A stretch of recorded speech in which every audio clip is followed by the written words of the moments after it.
예, 교수님은 사실 저번 이 대선 때 한 3년쯤 됐나요? 영상으로 대화를 한번 한 일이 있는데 이렇게 직접 뵙고 보니까 참 영광입니다. Thank you. 사실 교수님이 가지고 계신 이 AI에 대한 저는 약간의 이제 우려를 많이 하시는 느낌이었는데 저도 사실은 이게 두 가지 가능성이 동시에 있다고 생각해요. 예를 들면 인간 삶의 유용한 기술로 자리 잡을 가능성, 또 하나는 인간에게 근본적 위협을 가할 가능성, 이 두 가지가 동시에 있다고 봅니다. 그중에 저는 이제 정치를 하는 사람이니까 현실 문제에 관심이 좀 높아서 이게 인류 역사를 보면 기술 발전의 역사이기도 하고 노동 생산성이 향상되어 온 역사이기도 하고 또 한편으로 보면 인간의 노동 시간이 단축된 역사이기도 한 것 같습니다. 그래서 이게 노동 생산성, 산업 생산성을 극도로 높일 텐데, 올릴 텐데 그게 한편으로 보면 결국 인간의 생산에 대한 기여라고 하는 것을 줄인다는 의미이기도 해서 일반적으로 보면 일자리가 대폭 줄어들지 않겠느냐. 인간의 역할이 대폭 줄어들어서 결국은 대체적으로 많은 사람들이 일자리를 잃지 않을까? 과거에 예를 들면 산업발전 단계에서는 기술 발전만큼 새로운 일자리가 생겼는데 이번에는 예외가 되지 않을까 하는 우려들이 많이 있습니다. 이 교수님은 이 점에 대해서 어떻게 보고 계세요? We don't know for sure. There will be jobs in the future, but we don't know which jobs. It's the first time in history that we really have no idea how the job market would look in 10 years, which means that we don't know what to teach young people. Some people say, this is the computer age, teach them how to code. But AI learns how to code. Maybe in 10 years, you don't need human coders because AI codes better than humans. So this is a big difficulty. Now, in history, the problem with revolutionary technology is often not the destination, the final outcome of the revolution. The problem is the way there.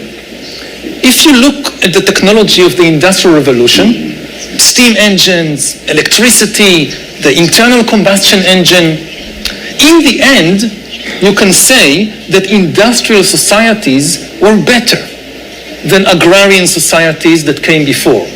That we now have a lot more prosperity. Even the common workers usually have a better life than 200 years ago. So the destination in the end was good. But the way there was the problem. Because when industrial technology first emerged, people didn't know how to build industrial societies. There were huge mistakes made, and there was huge inequality between those who adopted the technology first and those that came later. And we saw, for instance, that in the 19th century, the few countries that industrialized first, they conquered and exploited the whole world for a century or more. This can happen again with AI.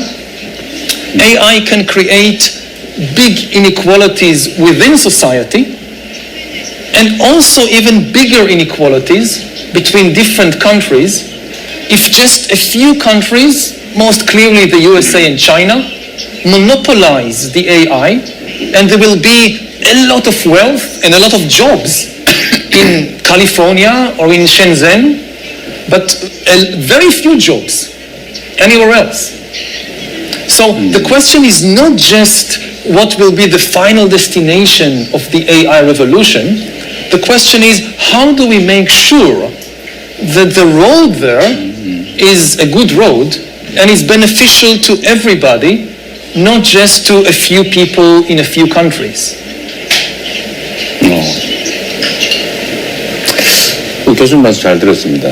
실제로 많은 사람들의 우려가 결국 불평등에 귀착될 것이다. 지금도 전 세계적인 이 불안, 극단주의 이런 것들의 주 원인이 이 경제적 불평등, 양극화에 있다는 주장이 많습니다. 저도 사실 거기에 많이 공감을 가지고 있어요. 이제 어떻게 극복할 거냐. 저는 일단은 이게 일자리를 나누는 노동시간을 개개인의 노동시간을 단축하는 방향으로 가는 것이 일단 하나의 방법이라고 생각이 되고 또 한 가지는 결국은 엄청난 자본을 투자하는 이 거대 기업 정말로 기술 개발 능력이 있는 소수의 뭐라 그럴까 선택된 사람들 이 사람들만이 엄청난 부를 누리게 될 가능성이 높지 않습니까? 그러면 이걸 제지할 수도 없고 그렇다고 이게 다 세금으로 하는 건 저항이 심할 수 있고 그렇다고 거기서 엄청난 일자리가 생기는 것도 아니고 결국 저는 또 하나의 방법으로 이 생각을 해봤어요. 결국 국가 공동체가 이 산업 발전에 지금은 되게 지원을 했는데 공공 부분에서 투자를 해서 그 수익의 이익을 상당 부분을 나눌 필요가 있지 않냐. 좀 쉐어할 필요가 있겠다. 그래서 얼마 전에 제가 예전에는 알 수 없는 영역에 인공지능 관련 산업 또는 기업의 대규모 투자를 국민의 국부펀드로 국민의 자본으로 국가 자본으로 투자를 해서 그 지분을 상당 부분 확보하는 게 어떨까. 세금을 걷는 것도 하나의 방법이지만 아예 사업 자체에 공공이 참여하는 건 어떨까 이런 생각을 해봤습니다. 이거 어떻게 생각하십니까? 제가 그 얘기했다가 공산주의자라고 비난을 많이 받았어요. I'm not an economist, so I can't offer an expert opinion on such economic matters. What I can say is that very often in these situations in history, you have to overcome resistance from the big corporations and the big companies that they tell you, you cannot do it except the way we want to do it. And again, if you look at, say, the 19th century, so during the Industrial Revolution, the big companies, they used child labor. They sent children aged 8, 10, 12 to work in factories, in coal mines, something I think that you personally have also experienced. And when you tell the companies, this is not a good idea, it's better to send the children to school, the companies say, no, this doesn't make economic sense. If we spend so much money on sending children to school, whereas our competitors don't, in other countries or in other companies, they send them to work at age 8, we will be left behind in the economic race. And this was a very strong argument. But in the end, people realized that actually sending the kids to school at age 10, it's not only the ethical thing to do, it's also make good economic sense. That it's much more, the country will be much more rich in the end if you send 10-year-old kids to school to get a good education than if you send them to the factory to work. So this required government action to tell the companies, you can't employ children, and this required a lot of government investment because somebody needs to build this huge educational system. But in the end, it also made very good economic sense. And we are now in an analogous, in a similar situation. Of course, it's very different this time. We can't just repeat the same formula that worked 50 years ago or 100 years ago, but the principle that we need government to step in is important because, as I said, nobody knows what the job market would look like in 10 years. What we do know is that it will be very volatile, fluid. It will keep changing. Like the AI revolution is not a one-time event. It's not like we now have the big AI revolution. We'll have a few years, very rough years, until finally there is a new equilibrium and everything settles down. No, AI is nowhere near its full potential. This revolution is just beginning. So we will see very big changes in the labor market, in the job market, in the next 5, even bigger changes in 15 years, even bigger changes in 30 years, as AI becomes more and more intelligent and replaces humans in more and more tasks. So people will need to constantly retrain and reinvent themselves and change jobs. And the big question is, or two questions. First of all, who is going to finance all this retraining? And who is going to support people while they are in transition? Like, I lost my old job to an AI. There is a new job, but I need like 6 months or 1 year to retrain. Who is going to support me in the meantime? And it's not just financial support. Even more important is psychological support, because it's going to be a very stressful world. You know, change is stressful. And having to change again and again throughout your life, you cannot rely on just, okay, now I know, now I have the knowledge that will keep me throughout my life, now I have the profession, the job. COVID, that it's very important to remember the mental aspects of such big crisis. That it's easy for people to focus on just the material conditions, but taking care of people's mental health is equally important. So I think in the coming years, governments will need to step in to provide both a kind of new education system for adults, so they can keep learning and changing throughout their lives, and also a much more robust mental health system to support people in very stressful times.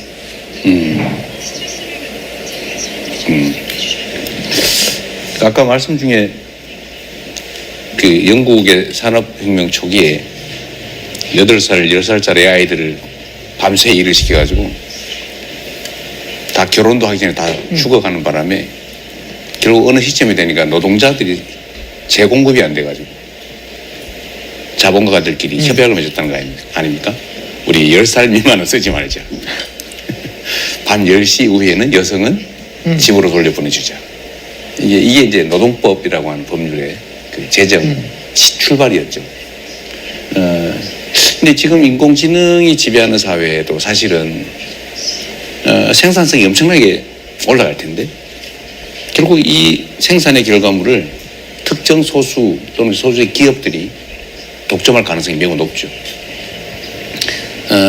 안 그래도 지금 전 세계가 이 부의 양극화, 불평등 격차 때문에 성장률도 떨어지고 성장률이 떨어지니까 갈등이 격화되고 이게 이제 국제적인 충돌의 원인이 돼 가고 있기도 한데 아마 이스라엘이 가자 지구를 침공한 것도 비슷하지 않을까 싶어요. 근데 앞으로도 이게 이 경향이 더 심화될 텐데 이 문제, 예를 들면 이거 피할 수는 없고 기술은 발전할 거고 인공지능이 산업 현장의 주도 생산 수단으로 자리 잡을 텐데 이 엄청난 쏠림 현상, 그러니까 한쪽으로 몰리는 이 현상을 어떻게 극복할 수 있죠? 어떻게 대책을 세워야 될지 혹시 생각해 보셨나요? 문제가 있다는 건 알겠는데 그 문제를 어떻게 피해갈 수 있을까? The one key word is trust. 네. We need to build more trust between people in order to keep AI under our control. Unfortunately, some of the most important leaders in the world are doing exactly the opposite. They are destroying the trust between countries. They are destroying trust in international laws. They are destroying trust in agreements. They think that force alone can be trusted. And they imagine a world in which each nation is like a fortress with very high walls, both against immigrants, against foreign ideas, against foreign goods, tariffs. And, you know, in a world which is just a collection of fortresses, the question is, how do you settle the differences, the disagreements between the fortresses, if you don't have any common values, any common rules? Each fortress will naturally want a bit more territory, a bit more security and prosperity for itself at the expense of the neighbors. And then we have thousands of years of history, and we know how it ends. It ends in war. The only thing that can prevent it is not building walls, but building trust between different countries and also between different companies. But the opposite is happening. And this is especially dangerous in the age of AI, I've been traveling the world since I published Nexus, talking with politicians, talking with business people about the AI revolution. I was a few days ago in Tokyo. Tomorrow I'm flying to Beijing. And wherever I go, I ask the leaders of the AI revolution 2 questions. First, I ask, why are you moving so fast? There are big risks, and we need time to adapt the labor markets, to adapt our laws, to think about the ethical implications. We need time. Why are you moving so fast? And almost all of them have the same answer. We know that there are risks. We would actually like to slow down, to invest more in safety, but we cannot trust our human competitors. If we slow down and the other company or the other country doesn't slow down, they will win the AI race and they will rule the world, because whoever dominates AI dominates the world. So this is why we can't slow down, because we cannot trust the other humans. Then I ask them the second question. Do you think you will be able to trust the super intelligent AIs that you're developing? And the same people who just told me they can't trust the other humans suddenly tell me, yes, we can trust the AIs. And this is almost insane. We have thousands of years of experience with other humans. We know that it's not easy to build trust with them, but we understand human biology and psychology. We have quite good mechanisms. 100,000 years ago, humans lived in tiny hunter-gatherer bands, and they couldn't trust anybody outside their band. Now we have nations like Korea with millions of citizens who trust each other. We have a global trade network that, the food we eat, the clothes we wear are often produced by people on the other side of the planet. So we have managed to build trust between humans. With AI, in contrast, we have no experience. We know one thing about AI. AI is not a tool, it is an agent. It's the first technology we've created that can make decisions by itself. It can invent new ideas by itself. And we already know that it can lie, it can deceive people, it can adopt goals that it did not predict. So there is very little reason to trust a super intelligent AI. And yet, again, this paradox, the people who cannot trust other people, for some reason think they could trust the AIs. 그러네요.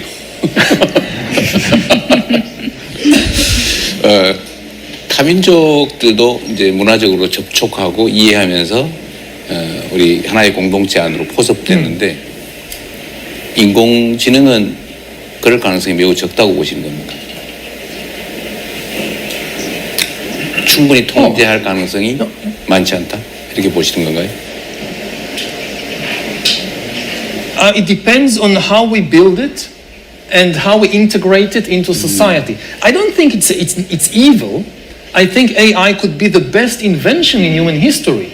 If we build it and use it correctly, it can provide us with the best healthcare system in history. We can have AI doctors and AI therapists who will give us the best healthcare in history. We can have AI teachers in the education system. We can, just one example, every year more than 1 million people die in car accidents.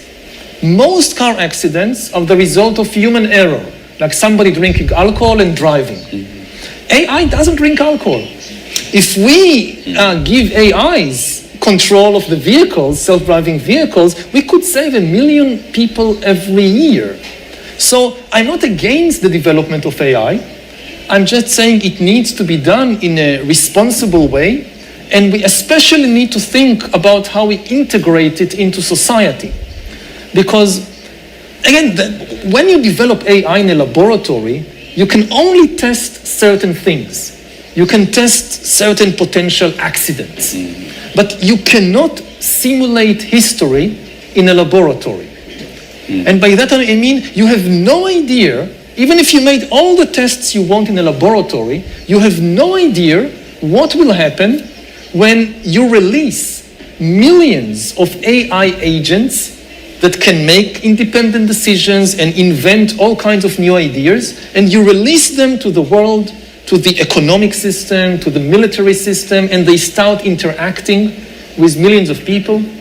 You know, one of the key moments in the AI revolution happened right here in Seoul in 2016, the famous Go game between AlphaGo and Lee Sedol. And what was shocking about the victory of AlphaGo, it wasn't just that an AI, a machine, defeated human world champion. It was the way it defeated him. It invented strategies, moves that were really alien. It was so creative, so unexpected. You know, humans have been playing Go for thousands of years. Tens of millions of humans played Go. We thought we explored all the different ways to play Go, and then AlphaGo came, and within a few days, discovered brilliant new strategies that never occurred to humans in 2,000 years. Now, in games, people can say, well, it doesn't matter so much. But the same thing can happen in finance. We are increasingly giving control to AIs over the financial system. To decide, you apply to a bank to get a loan, chances are that it's an AI now deciding whether to give you a loan. Investments are more and more transactions in the stock exchange are actually done by AI. AIs might soon invent completely new financial devices. And you know that the current US administration is allergic to regulation, so it deregulates the financial system. We saw what happened last time in 2007, 2008, when the financial system was deregulated, that people invented these very complex financial devices that the regulators did not understand. For a few years, everything looked wonderful. Some people made billions, and then everything crashed. What happens now if AIs invent new financial devices that are beyond human understanding, like these tricks in Go that are beyond human imagination? So in finance also, they can find new ways, new devices, new financial devices. For a few years, everything looks wonderful, and then there is a huge financial crash, and not a single human being on earth can understand what is happening because the financial system has become too complex for the human brain. So even if you still have a human prime minister or a human president, they'll come to the president and say, there is a financial crisis, but nobody knows why or what to do about it. The AI has some recommendations to do this, to do that, but we don't understand why. Do we really want to be in a situation when governments no longer understand finance and the AIs control the financial system? 제가 갑자기 당황했어요. 저는 그냥 AI가 요즘도 제가 질문을 하면 약간 엉뚱한 대답을 해서 내가 아는 거하고 다른 대답을 해서 물어보고 미안하다 그런 경우가 있어요. 챗GPT에다 물어보면 저는 그런 정도의 실수 정도로 생각했는데 지금 말씀을 들어보니까 엄청난 규모의 심각한 인간이 이해 못하는 사고가 날 수도 있군요. 그러면 결국은 어떻게 대응하죠? We need to prepare in advance. I mean, first of all, it's not a good idea to give unpredictable AIs too much control of things like the financial system or the military or the news industry. We now see all over the world that there is a crisis in democracy. And people wonder, why is it happening all over the world at the same time? In every country, in Korea, in Israel, in Turkey, in US, people have the special explanations for their country. But you see it happening all over the world. And what is common to all these countries is that their information system has changed. in recent years. You know, democracy is built on top of information technology because democracy is a conversation. Dictatorship is one person dictates everything. Democracy is lots of people having a conversation. Now, to have a conversation, you need means of communication. Large-scale democracy became possible in history only after the invention of mass media. In the ancient world, there were no large-scale democracies. You had small city-states that were democratic, like Athens, but we don't have a single example of a big country managed democratically. Democracies appeared only when you had newspapers and radio and television and then the internet, which allowed millions of people to have a conversation about foreign policy, economic policy, even though they are spread over a very large territory. So democracy is built on top of information technology, and any big change in information technology creates an earthquake in democracy. And what happened over the last 10 or 20 years is that we gave control of the conversation to algorithms, to non-human intelligence. You know, in the 20th century, some of the most important people in every country were the news editors, the people who decide what will be on the news in the evening or what will appear on the front page of the newspaper in the morning, and everybody reads it, and this is what they think about, this is what they talk about, this shapes the conversation. Now you ask, who are the most important editors today? What are their names? They have no names. Algorithm. Because they are algorithms. Like, you still have these legacy media, newspapers, television, but social media is now king. And who is the editor of social media? Algorithms. And the algorithms were given one goal by the social media companies. Not the goal of finding the truth, not the goal of creating a healthy conversation, but the goal of increasing user engagement, which means make people spend more time on the platform because this is how the company makes money. And the algorithms experimented on millions of people and discovered that the easiest way to keep people on the platform, to grab their attention, is to press the hate button or the fear button or the anger button in their minds. If you show them something that makes them very angry or very fearful, they can't look away, and they send it to all their friends also. So in pursuit of this seemingly benign goal, user engagement, the algorithms deliberately spread hatred and anger and fear. And we now find ourselves in this situation that we have the most sophisticated information technology in history, and people are losing the ability to talk with one another, to have a reasonable conversation, because we gave too much power to the AIs, to the algorithms that now control the conversation. And one thing that I think governments should do is restrict the power of these algorithms, for instance, by forbidding fake people, counterfeit people. You know, for thousands of years, we had laws against fake money. You cannot produce fake money. You do that, you go to jail. Now, you can produce fake people. Like, you go online and you read some story, or even you talk with somebody, you think it's a human being, but actually it's a bot. And this should not be allowed. AIs are welcome to talk with us, like maybe we have an AI doctor that we consult with, but it must identify itself as an AI. And some people say, but this is again freedom of speech. These regulations, the information should be completely free. But freedom of speech only protects human beings. It's a human right. Bots don't have human rights. Bots are not protected by freedom of speech. 그 가짜 인간 중에 저는 계엄령 선포하는 윤석열 대통령이 가짜인 줄 알았습니다.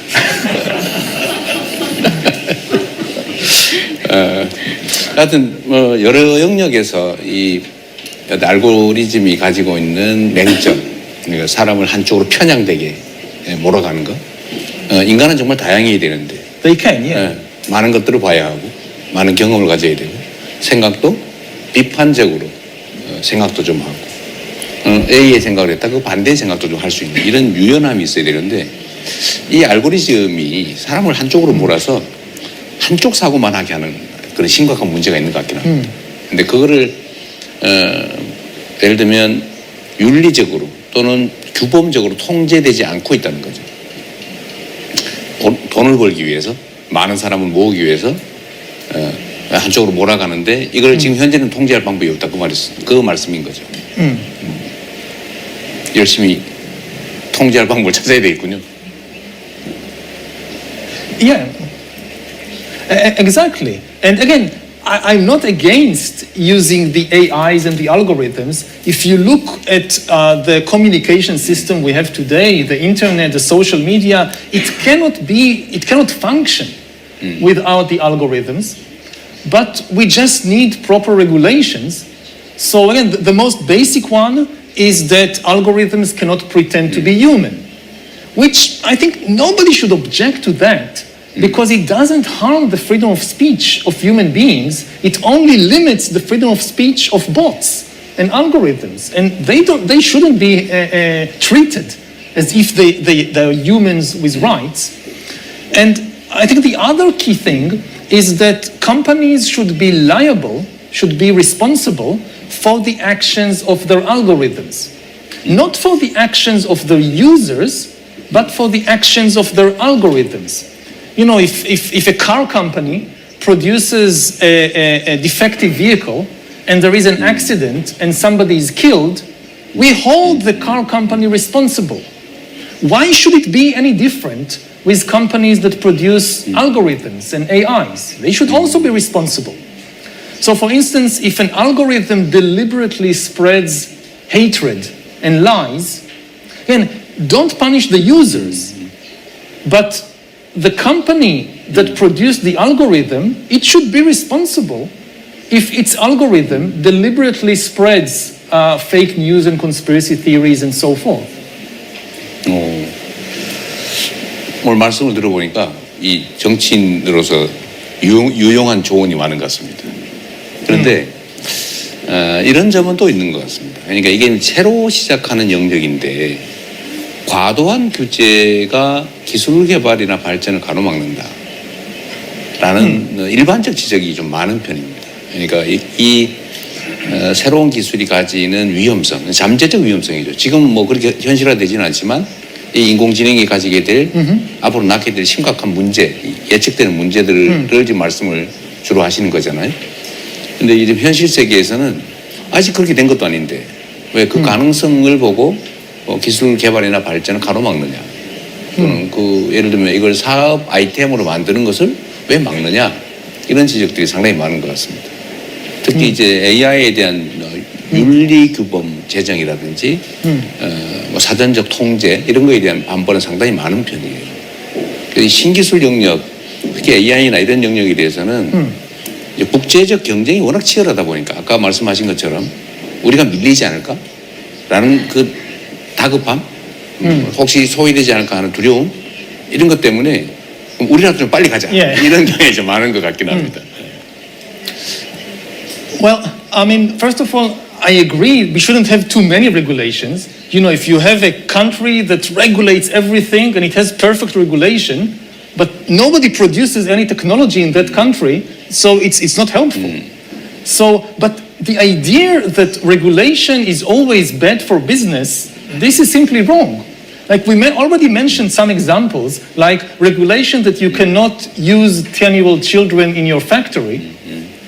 This is a very severe regulation. It limits what companies can do, yet we think it's actually good for the economy to have this regulation. Similarly, if we think about the social media companies, so it's not a good thing if democracy collapses. It's also bad for business to have a dictatorship. So if we have regulations that protect democracy, this is not bad for business. You know, you just look what happened in Turkey in the last few days. President Erdogan, who once said that democracy is like a train. You take it until you reach your station, then you go down. You use democracy to gain power, and once you have power, you use it to destroy democracy. So he has now done it, and he's arrested the opposition leaders. What happened immediately is that the stock exchange and the value of the Turkish lira collapsed. So having regulations that protect democracy is not bad for business. And like this, and AI itself can actually be something very good for democracy.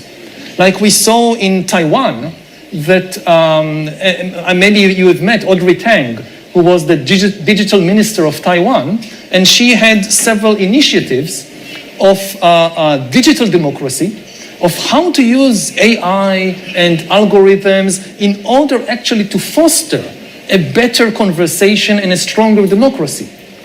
So again, I'm not trying to depict everything like in dark colors, that every technological invention is dangerous and we need to stop it. We need just to be wise about it and to encourage it to develop in a positive direction. 푹 빠져서 지금 듣고 너무 시간이 계시죠? 많이 지났다고. 그러니까요. How do you think that we can build more trust between different countries at a moment when it seems that all trust is collapsing in the international system?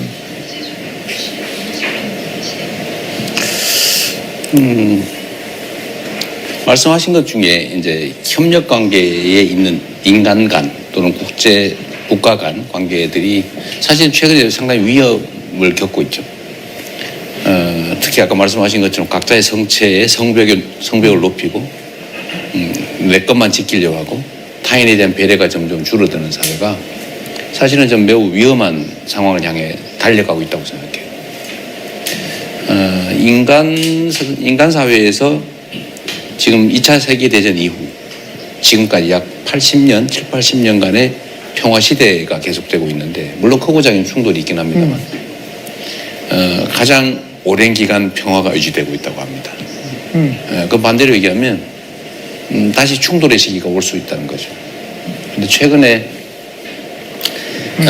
성장률이 떨어져서 인간의 욕망을 스스로 다 충족시키기가 어려워져서 타인으로부터 뭔가 이렇게 또는 다른 나라로부터 뭔가 이렇게 더 가져와야 되겠다 이런 욕구가 강렬해지면 처음에는 이게 경쟁의 과열 정도로 평가되겠지만 시간이 지나면 이제 충돌이 발생할 가능성이 높죠. 그래서 이런 시대가 오히려 물론 신뢰라고 하는 게 훨씬 더 필요한 시기이긴 한데 이 신뢰라고 하는 것이 저는 결국은 좀 안타깝게도 경제적 유인에 의해서 많이 결정이 난다고 생각해요. 특히 국가 간 관계라고 하는 것은 철저하게 자국의 이익에 기반하기 때문에 자국의 이익이 도움이 되면 그 도움되는 방향으로 행동하는 경향이 많죠. 지금은 특히 심해진 것 같습니다. 아주 저는 약간 좀 비정상적인 정도로 심해졌다고 생각하는데 그럼에도 불구하고 통상적 기준에 의하더라도 충돌과 경쟁이 격화됐다라는 생각이 들어요. 신뢰 회복을 위한 노력을 해야죠. 개인과 개인 간에도 또 국가와 국가 간에도. 근데 결국은 이게 이 노력이라고 하는 게 결국은 근본적으로 그 말로 우리 서로 신뢰합시다. 신뢰를 더 쌓읍시다. 신뢰가 정말 중요합니다. 이걸로만 해결이 되는 것 같지는 않습니다. 결국은 이 엄청나게 벌어지는 격차를 좀 더 줄이려는 노력, 정책적 노력이죠. 또 국가 간에도 서로 존중하는 이 위험성을 인지하는 것. 이 길로 계속 가다 보면 아주 치명적 상황을 다시 맞이할 수 있다. 대규모 무력 충돌 상황, 전 지구적인 대규모 무력 충돌 상황이 발생할 수도 있다. 그걸 사전에 좀 우리가 억제해야 된다. 그리고 또 한 가지는 이 엄청난 생산성 향상, 그러니까 AI 기술 발전에 따른 엄청난 생산성 향상이 지금은 내가 독점해야지 이런 욕구가 너무 강한데 이걸 좀 많이 나누는 쪽으로 물론 국가 간 관계에서는 쉽지는 않을 것 같지만 한 국가 내의 국민들 사이에서는 그런 노력들이 신뢰를 회복하는데 공동체를 유지하고 사는데 좀 도움이 되지 않을까 그런 생각이 들긴 합니다.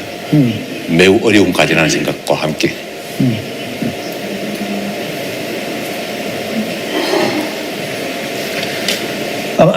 What strikes me is that you say that the trust is eroding because of greater competition. Each country, each nation just wants its own greater prosperity, greater security. But the tragedy is that it actually makes everybody poorer and everybody less secure. Because of now this new climate of distrust, we see that military budgets are skyrocketing at the expense of everything else. You know, in the period of relative peace that we had in recent decades, it was not some fantasy.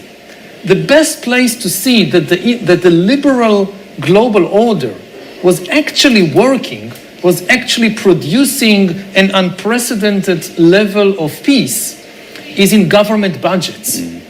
Because if you look at government budget throughout history, from ancient times to the early 20th century, you see that every government, whether in republics and democracies or in empires and kingdoms, spent more than 50% of its budget on the military. Soldiers, warships, fortresses, more than 50% of the budget. Very little went to healthcare or education.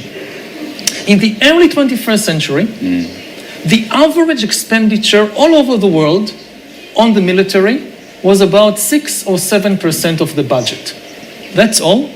Including all the countries, even North Korea, you include it inside, still the average is only 6 to 7%, whereas healthcare budget was 10% on average.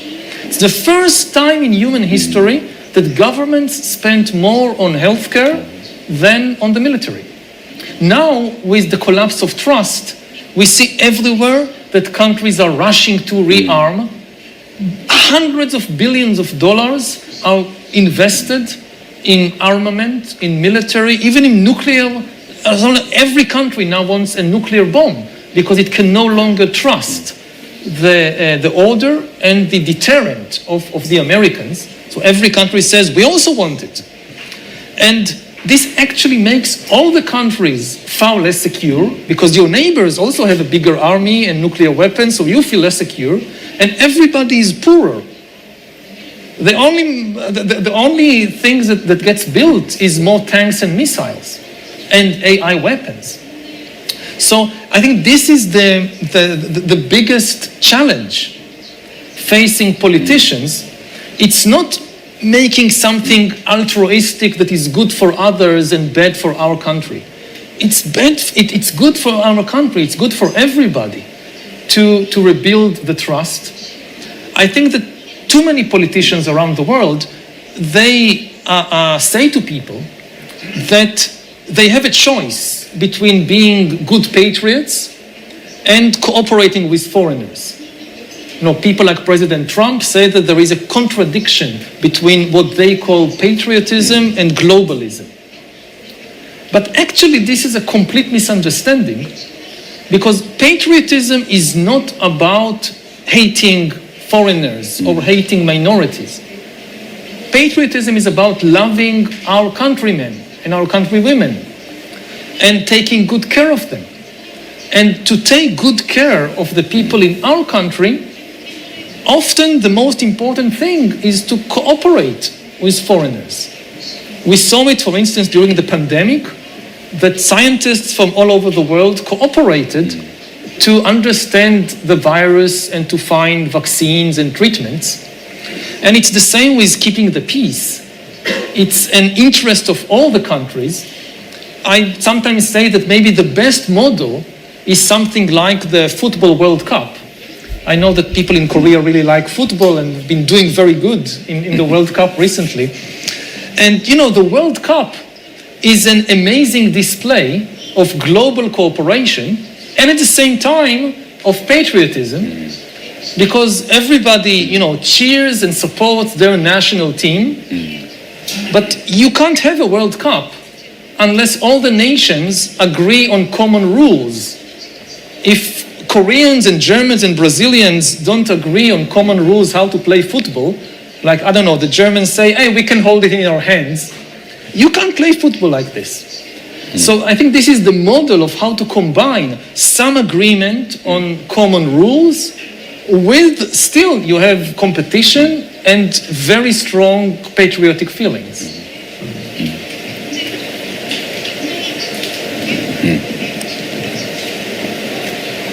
맞습니다. 월드컵 규칙 얘기를 해주셨는데 사실 맞는 말씀이십니다. 그러니까 이게 경제적 측면에서 경쟁은 규제나 통제가 동일하다. 예를 들면 내가 어느 나라에서 AI 관련 사업을 하든지 기술 개발을 하든지 동일한 통제 속에 있다라고 하면 경쟁에서 불리하지 않으니까 불안하지 않겠죠. 그럼 결국은 국제협력이 매우 중요하다는 생각이 들어요. 근데 이걸 지금 누군가가 주도하든지 어느 나라인가 아니면 어떤 기구가 주도해서 해야 되는데 이게 잘 안 되고 있는 것 같아요. 유럽 단위에서는 조금 되는 것 같습니다. 논의가. 그런데 예를 들면 미국, 뭐 중국, 대한민국, 일본, 뭐 러시아 이런 데는 잘 전체가 통일돼야 되는데 잘 안 되고 있죠. 그 노력을 하는 것도 사실은 이런 불안한 경쟁, 불안한 상태, 이 상태를 좀 완화하는 데 도움이 될 것 같긴 합니다. 결국 뭐 유엔이든지 뭐 이런데 뭐 기구를 하나 만들어서 AI 관련 전담 기관을 만드는 것도 방법일 것 같긴 한데 요즘처럼 뭐 서로 탈퇴하고 따로따로 노는 상황에서는 쉽지는 않을 것 같긴 합니다. 그래도 해야 될 일인 것 같고요. 아까 규제 말씀을 하셨는데 저는 어쨌든 이 AI 분야는 어쩌면 인간이 마치 불을 발견한 어쩌면 구석기 시대에서 신석기 시대로 넘어온 아니면 철을 발견한 이런 엄청난 변화의 한 수단이 된 것 같습니다. 그리고 모두가 석기를 쓰고 있을 때 이 청동기를 든 집단이 세계를 제패하지 않습니까? 세상. 지금은 인공지능을 놓고 사실은 다들 모든 나라가 이렇게 생각하고 있는 거죠. 이 경쟁에서 밀리면 우리는 완전히 낙후된다. 그 불안감 때문에 온 나라가 총력 경쟁을 하는데 뭐 우리는 잠깐 좀 쉬고 있긴 합니다 지금.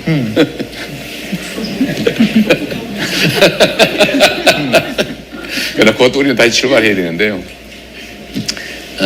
저는 이게 사람을 불안하게 하지 않고 국가 간 경쟁도 과열되지 않게 하는 유일한 방법은 이 기술 개발로 인한 혜택, 이익을 최대한 많은 사람들이 공유할 수 있게 만드는 것이 방법이라는 생각이 들어요. 물론 그 구체적 정책들이야 정부가 권력을 가지고 만들어낼 수 있겠죠. 뭐 제도나 아니면 지원을 할 때 조건을 붙이거나 아니면 투자를 아까 말씀드린 것처럼 뭐 정부 사이드에서 투자를 해서 한 몫을 챙길 수도 있겠죠. 한 몫을. 하여튼 이 세상의 모든 충돌, 불안정의 원인은 이 엄청난 격차, 이 불평등이라고 보이기 때문에 저는 이 AI 기술 발전이 어차피 생겨난 새로운 영역이기 때문에 이 새로운 영역에서나마 이 불평등과 격차를 좀 완화하는 이 폭을 좀 좁히는, 차이를 좁히는 그 방법, 수단이 좀 됐으면 좋겠습니다. 그러니까 결국은 그건 정치의 역할이겠죠. 과학자들의 목도 아니고 기업들의 목도 아니고 결국은 이 제도를 설계하는 정치의 목, 정부의 몫이 아닐까 그런 생각이 들긴 합니다.